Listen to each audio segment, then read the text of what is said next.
Here we are standing at the new polar bear center at our Dierenpark. It was completed last year, and we've made every effort to successfully recreate the natural habitat of the polar bear.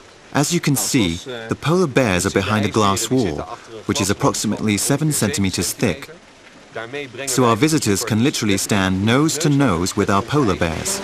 With the construction of these new quarters, we have shown that it really is possible to keep animals in conditions that are as close to nature as possible. Compared with the care and attention that these polar bears are getting from their boss, the average employee gets a raw deal. Isn't it strange that we're happy to invest a lot of money and effort in creating the right conditions for animals, when an investment decision about improving the quality of our workplace often comes at the bottom of the list? In response to the energy crises of the 70s, we've exchanged our familiar working spaces for sterile workplaces in energy-saving buildings. Work stress and burnouts have gradually become accepted phenomena of our times. But can't anything be done about it? Psychologists concerned with human behavior and the environment believe that the primary cause of health complaints in modern office buildings can be attributed to a complete lack of contact with the natural elements. Occupational health and safety experts are looking for an explanation of this alarming development of the effects of the Industrial Revolution. A grim illustration of this is the so-called Gefahrstoffenwand at the DASA in Dortmund. It's covered from top to bottom with the chemical formulas that make up the thousands of hazardous substances which can be found in workplaces all over the Federal Republic of Germany. Fortunately, now and again there's also good news. At the end of 1989, the American aeronautics organization NASA surprised the world with an outcome of a remarkable study. Perfectly normal indoor plants are able to purify hazardous substances present in polluted air and make it suitable again for use by crews of spaceships. Worldwide publication of that NASA study has meant that an increasing number of people are beginning to realize the importance of having plants in buildings. There are still plentiful examples of office buildings where the wishes of those who use them are not taken into account. Equally fortunately, there are exceptions.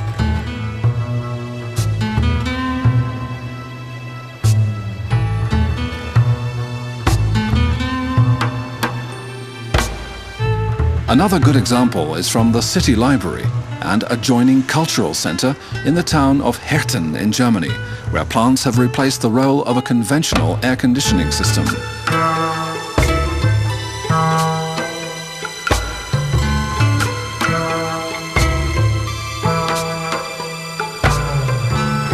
Or in the office of the United Health Services in Dresden, where plants act as regulators of temperature and humidity. In the center of the building, plants grow from the ground floor all the way up to the top story, so that all the employees have a good view of them. Also a brainchild of the tubing architect Schempp. When planning a new development, it is absolutely essential that a factor in any plans that you might have is the inclusion of green plants, as plants have specific environmental demands. If, for example, we are planning to exploit green solar architecture, we have to use special glass with a favorable K value of, say, 0.8 for the facade. But if we look at the G value or the light transmission, then it is a different story altogether. So we have to be careful to choose plants that are suitable for the types of glass, and that means choosing between Mediterranean or tropical plants. This is critically important, as a plant that receives insufficient light will die.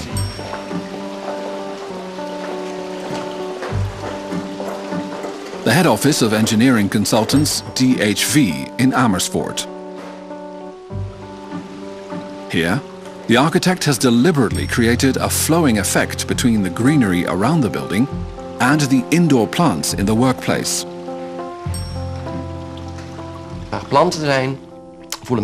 People feel better when there are plants around. We have studied this in depth within DHV. The study clearly indicates that people feel better and are more productive when there are plants in the workplace. en ook productiever zijn. We have found that this applies in particular to people who work with computers. It has been proven that when plants are present, people who work at their computers for more than 4 hours feel better and are more productive.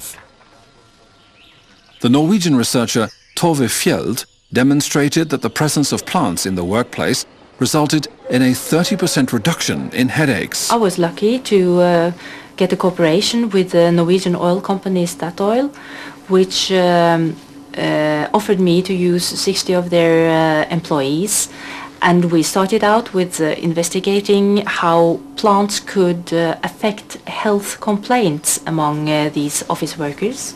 And we found, as a mean, 23% reduction in health complaints. After that investigation, I got in contact with the Norwegian Radium Hospital, which had a department, in fact the X-ray department, where the work situation was rather poor for the employees. We had a lot of absence from work here because of headaches and sinusitis and sore eyes and trouble with the ear. And we decided to do something with it, and we bought in a lot of plants and the full spectrum light, and to our pleasure we saw that the illness and the absence by the people who are working here went down from 15 till 5% during a period of only 3 months.